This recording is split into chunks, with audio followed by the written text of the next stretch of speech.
1면의 로봇8을 만들어서 기존의 산업용 로봇에 대한 문제를 해결하는 플라이브의 발표를 시작하겠습니다.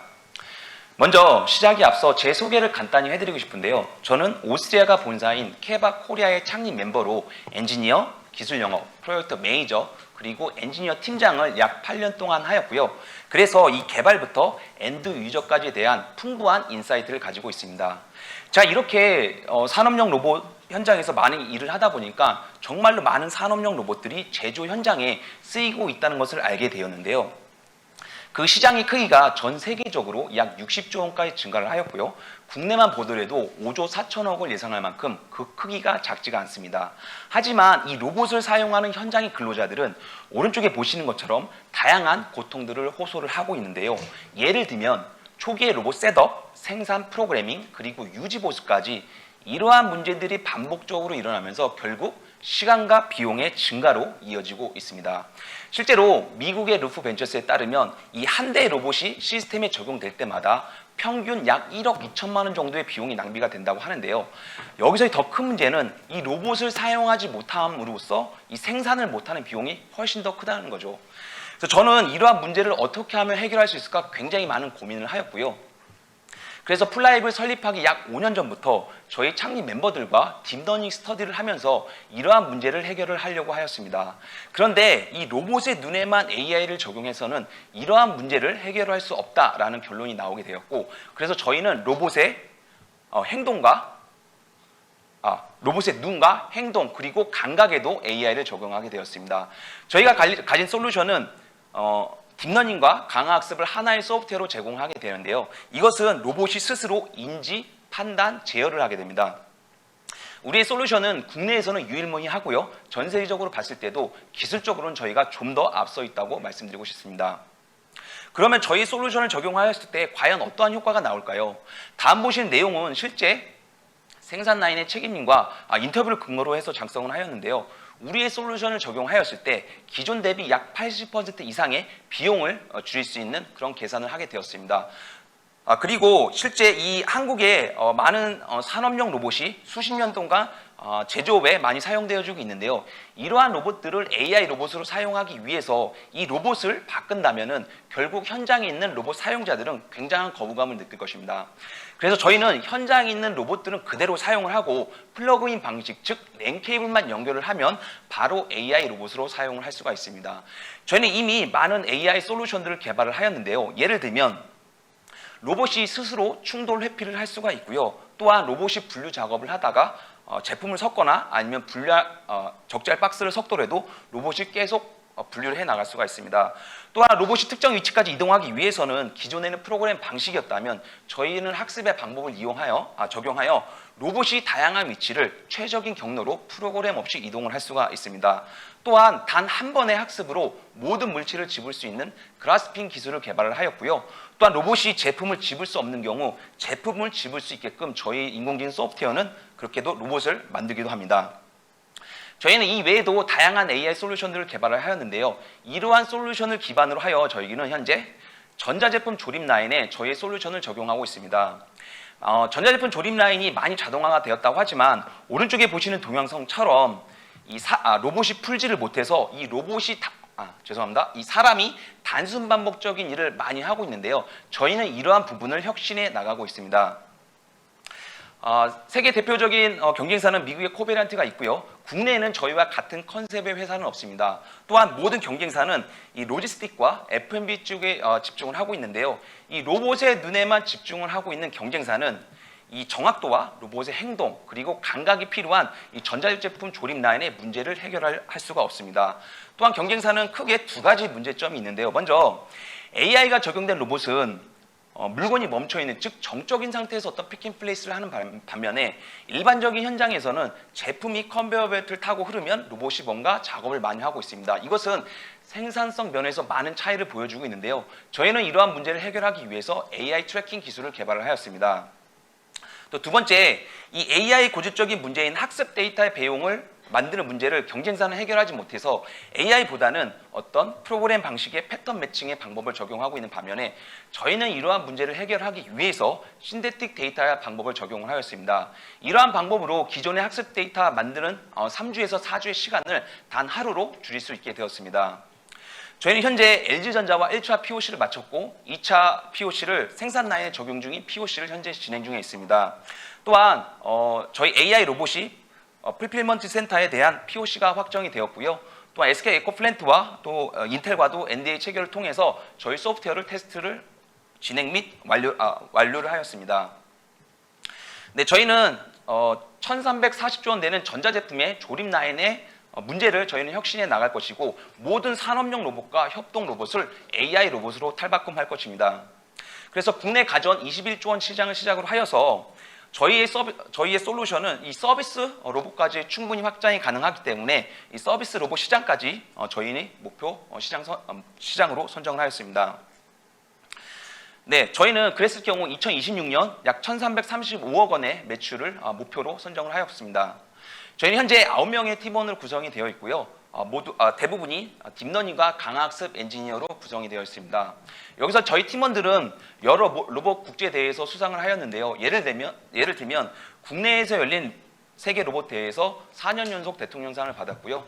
미국에서 열린 또 미국 로봇 대회에서 지능형 부분에서도 저희가 전 세계 1위를 하였습니다. 네, 한국의 근간이 되는 제조업은 많은 산업용 로봇들이 사람 대신 일을 하고 있습니다. 현재는 협동 로봇이 이 사람과 같은 작업 공간 내에서 협동을 하면서 여러 가지 일을 해나가고 있습니다.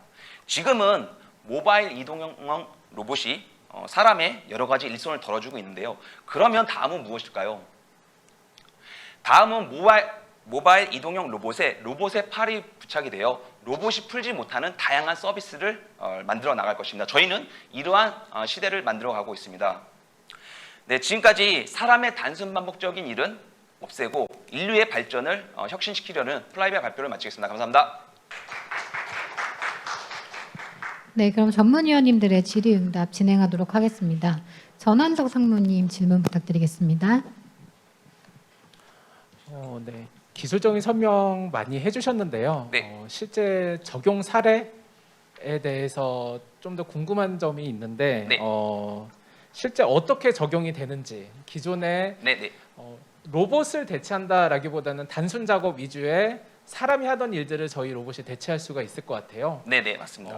그런 것들을 어느 정도 기간 동안에 저희 솔루션으로 대체를 할 수 있었고 이 대체를 통해서 효과가 어느 정도가 있었는지에 대해서 간략하게 설명 좀 부탁드립니다. 솔직히 저희가 아직 창업한 지 이제 2년 조금 넘었기 때문에 기술 개발을 여지껏 해왔고요. 그 기술 개발을 통해서 현재 저희의 솔루션들을 이제 증명하는 단계에 있기 때문에 그래서 아까도 잠깐 말씀드린 것처럼 그래서 LG전자의 생산 라인에 모 제품에 결국 로봇이 풀지 못해서 사람이 하는 단순 반복적인 일들이 있습니다. 그러한 부분들을 저희가 해결을 해 나가고 있는데요. 예를 들면 얘가 모든 전자제품에는 이 전원 케이블이라는 게 들어갑니다. 근데 전자제품을 다 완료를 하면 이 컨베이어 벨트를 타고 이동을 하게 되면 거기서 사람이 서서 이 전원이 들어온지 안 들어온지를 이 전원 플러그를 꼽았다 뺐다 해야 되는 이런 단순 반복적인 일이 있는데요. 이것들이 로봇이 현재는 풀지를 못해서 결국 사람이 하고 있거든요. 이러한 종류의 일들을 저희가 해결해 나가고 있고 증명을 현재 해 나가고 있다고 보시면 될 것 같습니다. 네. 네, 다음으로 이석재 전무님 질문 부탁드리겠습니다. 이제 사실은 뭐 UR도 있고 뭐 쿠카도 아까 뭐 화면도 나왔고 요새 뭐 상장사 레인보우도 있고 네네네. 많이 있잖아요. 네. 그래서 이게 실제로 임플리멘테이션 할 때 랜선에 꼽으면 된다고 그러는데 지금 말씀하신 대로 제가 그냥 지금 답변하신 걸로 보면은 네. 뭐 델타 로봇도 그렇고 스카라 로봇도 그렇고 네. 저런 거를 이제 기존에는 직접 교시라고 그럴까요? 뭐 네. 펜던트 갖고 직접 교시해서 패스웨이를 다 그렇게 해가지고 세팅해서 하고 네. 학습이라는 것들은 이제 자기 하드웨어를 갖고 있는 회사 같으면 소프트웨어를 할 때 뭐 센서 리스도 있을 거고 뭐 카메라 방식을 쓰는 애들도 있고 그래서 거기에 맞춰가지고 하는데 이거를 약간 이제 처음에 설명하실 때 만능 개념으로 이제 설명은 다 된다는 제가 이제 좀 네네네. 과장해서 말씀을 드리면 네네네. 그렇게 했는데 그건 아닌 것 같은 생각이 들어서 일종의 이제 우리가 사실 아무리 협동 로봇이 단가가 뭐 2천만 원 이하로 하고 단순하게 해서 만든다고 하지만 그게 실제로 소프트웨어에서 하려고 그러면 뭐 일반 라인에서 그거 하시는 분들이 할 수는 없거든요. 그래서 그거를 할 때 소프트웨어를 또 회사별로 아무리 단순화해도 다 자기네들 그게 있는 거고 SDK가 있을 거고 그래서 그거를 좀 해주시는 거 아닌가 싶은 생각도 드는데 이걸 제 말씀은 이제 길었는데 네.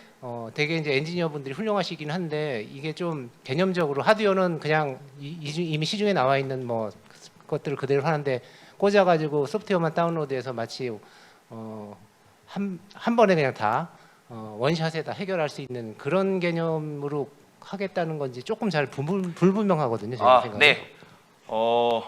솔직히 말씀드리면 저희가 맨 처음에 플라이브를 창업할 때 아까 처음에 여기 오른쪽에 있는 것처럼 저희는 아이언맨의 로파를 만들고 싶었습니다. 근데 이거를 하려다 보니까 정말 더 많은 인력과 더 많은 돈과 더 많은 시간이 필요하다는 생각이 들었고요.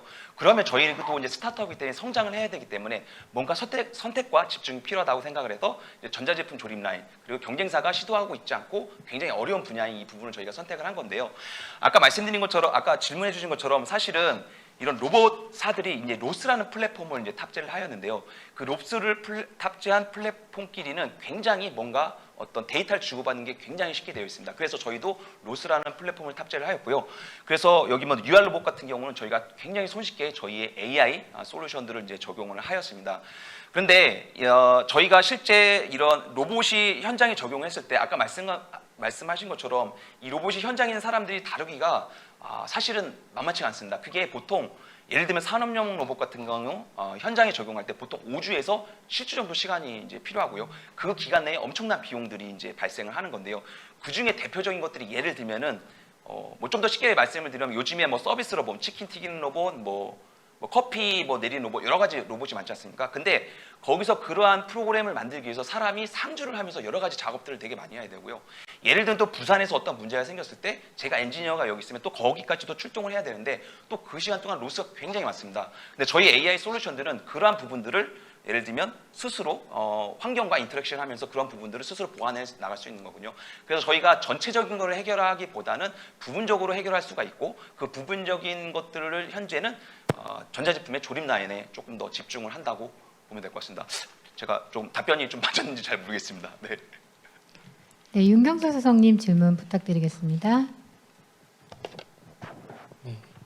앞에 이제 전무님께서 해주신 질문과 또 연관이 될 수도 있는데 이제 다른 경쟁사들 혹은 뭐 레퍼런스로 삼은 기업들과 비교를 하면은 플랫니프만 지금 비지도 학습을 하고 있는데 이 회사들이 그럼 지도 학습 방식으로 하는 이유가 분명히 있을 거예요. 단순히 뭐 비용이나 쉬워서만은 아닐 거고 장점이 있을 거고 그리고 비지도 학습이 갖고 있는 또 단점이 있을 텐데 그 각각에 대해서 좀 설명을 제가 비전문가다 보니까 한번 부탁을 드리겠습니다. 네, 사실 지도학습이라는 게 결국은 학습 데이터를 만들어야 되는 엄청난 또 그런 시간적인 것들이 필요한데요. 비지도학습은 이제 그러한 것들을 줄이는 거죠. 그래서 세계 많은 연구자들은 이 비지도학습을 지도학습만큼 끌어올리는 게 사실은 목표입니다. 그래서 저희가 사실은 팁스가 저희가 창업한 지 한 3개월 만에 팁스에 선정이 되었는데요. 그 이유가 이제 비지도학습을 저희가 이제 통해서 여러 가지 개발을 하겠다고 이제 명시를 했는데요. 사실은 저희 측면에서도 이 비지도학습을 아직은 상업용이나 이런 쪽으로는 저희가 아직은 적용을 하지 않고 있습니다. 그래서 그리고 또한 아까 말씀드린 경쟁사들은 이거 말고요. 실제 경쟁사들은 예를 들면 제품의 2D를 인식을 하는 것들은 그나마 지금 많이 보편화됐고 쉽습니다. 하지만 이 제품의 3D, 이 6포즈 에스티메이션을 하는 것은 정말 어렵습니다. 그거를 학습 데이터 만드는 것은 더 어렵습니다. 그래서 경쟁사는 이런 딥러닝 방식보다는 이런 밑에 있는 그런 3D 패턴 매칭이나 어떤 포인트 클라우드에 대한 매칭 방법을 사용해서 프로그램 방식으로 적용을 많이 하고 있습니다. 저희는 그래서 그러한 문제를 해결하기 위해서 이런 시뮬레이션에서 이런 학습 데이터를 이제 만들어서 그러한 문제를 해결하는 건데요. 저희가 창업한 지 3개월 만에 저희 투자사인 만도를 통해서 어떤 제품을 받아서 저런 64G 에스티메이터를 테스트를 해봤는데 실제로 한 3주에서 4주 정도 시간이 걸렸습니다. 그래서 이거는 안 된다. 그래서 이 방법을 찾는 게 결국은 이런 시뮬레이션 환경에서 학습 데이터를 만드는 방법을 찾자라고 해서 저희가 최근에 이러한 것들을 개발을 해왔고 실제 이제 데이터 수치를 지금 만들어가고 있는 상태라고 보시면 될 것 같습니다. 네. 네, 송현목 팀장님 질문 부탁드리겠습니다. 네, 제가 이쪽 분야는 잘 몰라서 그러는데 혹시 그러니까 이게 랜 케이블 하나만 꽂으면 어쨌든 덤 머신이 거의 막 드라이버스로 바뀐다는 거잖아요. 근데 이게 그러면 호환성이 100%가 돼야 될 텐데 지금 실제로 그렇게 되는 건가요? 네. 예를 들면 아까 말씀드린 여러 가지 로봇들 중에서요. 이제 저 UR 로봇이라는 이제 세계 탑 브랜드는 벌써 저희가 AI를 탑재를 했고요. 근데 국내에 있는 로봇들은 사실은 로스라는 걸 탑재를 안 했습니다. 그렇다 보니까 개발의 시간이 약간 필요한데요. 처음에는 저희가 한 달의 정도 시간이 이제 소모가 됐고요. 지금은 이제 2주 정도의 시간이 필요한데요. 이 AI를 저희가 쓰기 위해선 저희가 필요한 어떤 특정된 데이터가 있습니다. 그것만 개발이 되면은 저희가 쉽게 AI를 탑재를 할 수 있고요. 그 다음에 실제로 글로벌 리더들, 세계 이런 산업용 로봇의 글로벌 리더의 브랜드가 사실 손에 꼽힐 만큼 되지가 않습니다. 그래서 저희는 그런 소수의 그런 글로벌 리더들만 저희가 좀 집중을 한다고 보시면 될 것 같습니다. 네. 네, 조아림 심사위원님 질문 부탁드리겠습니다. 네, 재밌게 잘 봤습니다. 네. 감사합니다. 말씀드리기 전에 저희 하우스에서 CMS 투자를 했고 네. 제가 심사를 했었거든요. 네, 네. 그래가지고 되게 재밌게 봤는데 일단은 여기 200억 시리즈 B 하셨는데 최근에 SKT에서 100억, 100억. 그걸 제가 아직 더해서 놓지 못했습니다. 네. 부탁드리고요. 네. 사실 이거를 보면서 느끼는 게 사실 이제 판매 채널이라고 해야 되나요? 이제 영업 라인을 계속 확보하는 게 되게 어려운 것 맞습니다. 같아요. 결국 이제 사용하실 고객사들과 계속 관계를 유지하면서 업데이트를 하고 적용을 해야 되는데 지금 이제 LG랑 계속 협업을 하고 계시는 것 같고 만도에서도 크게 관심을 갖고 계시는 것 같은데 결국에 이제 필드 엔지니어들도 되게 많이 필요할 거고 적용이 많이 필요할 것 같은데 좀 말하기가 어렵네요. 어떻게 좀 잘 되고 계신지 좀 궁금하고요. 네. 그리고 뭐 앞으로 어떻게 또 계속 그러니까 제가 생각했을 때는 이제 핵심적인 솔루션 하나 아니면 핵심적인 그런 공정 과정에서의 문제 하나를 해결해 주는 것들이 이제 건 바이 건으로 굉장히 유의미하게 이제 매출이나 이런 확장성의 카운팅이 되기 시작하는 것 같은데 가장 가시성이 높은 솔루션이 뭔지도 좀 답변 주시면 감사하겠습니다. 가장 가치 있는 솔루션은 아까도 말씀드린 것처럼 전자제품의 조립 라인인데요. 예를 들면 조립을 하기 위해서는 이제 컨베이어 벨트에서 이제 제품이 흘러나오고요. 그럼 로봇이 뭔가 부품을 잡고 안착을 해야 됩니다. 그 안착을 하기 위해서는 기존의 프로그램 방식이 아니라 이런 로봇의 감각, 그러니까 사람도 뭔가 안착을 할 때 흘러갈 때 이렇게 힘을 줘서 이렇게 안착을 하지 않습니까? 이러한 폴스 컨트롤의 AI 기술이 또 필요하고요. 또 하나는 이 제품의 자세를 인식하기 위한 또 이제 빔피킹, 64G 에스티메이션이라는 기술이 필요하고, 그다음에 이 흘러가는 것들을 예측을 해서 그 정확도를 높여야 하기 때문에 그런 예측 기술이 또 필요하고요. 또한 이게 흘러가는 것들을 또 정확도를 높여야 됩니다. 그렇기 때문에 저희가 이제 비주얼 서버잉이라는 또 그런 기술을 또 적용하고 있고요. 또 마지막으로는 이제 로봇들이 또 해야 되는 게 이제 체결을 위한 뭐 스크류 작업이나 이런 것들을 해야 되는데요. 거기에도 폴스 컨트롤이랑 트래킹이랑 어떤 그런 솔루션들이 이제 필요하다고 보시면 될 것 같습니다. 여기가 사실은 이러한 솔루션들이 사실은 프로그램으로 가능합니다. 하지만 그 무한대에 가까운 변수에 대한 프로그램을 사람이 앉아서는 할 수가 있습니다. 근데 사람이 빠지면 결국에 멈추는 거죠. 그래서 이러한 부분들이 반드시 AI가 들어가야만 해결을 할 수 있다고 생각을 합니다. 네. 네, 발표를 위해 수고해 주신 플라입 대표님께 박수 한번 부탁드리겠습니다. 감사합니다.